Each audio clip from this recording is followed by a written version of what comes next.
it started at the fairly a management level, and we began to have several teams working together of managers. And two of the managers in particular realized that they had overlap in how they were doing some business, that if they combined their efforts would actually start saving money for the company.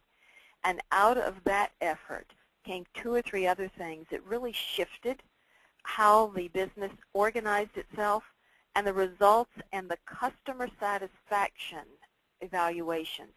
Both of those started moving in a direction that the senior leadership began to start paying attention.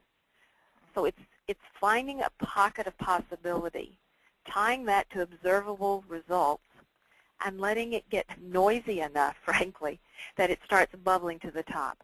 That organization that I'm referring to then eventually went to take a model very similar to this. They worked from this and created a customized one for the organization that has now gone organization-wide.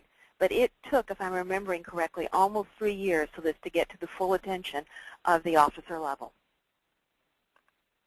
Great, thank you. And we've got time here for one more question. My last question here comes from Laura, and she asks, how do you deal with the X and Y generations with their needs and expectations in leadership? How does this model specifically apply to that generational group?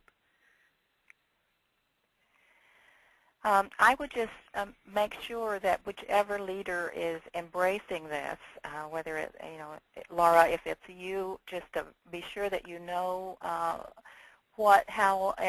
the X and Y generations relate to things, and this is a part of Best Practice 4, where you advocate for differences. And when you study that best practice, you'll see that there's room for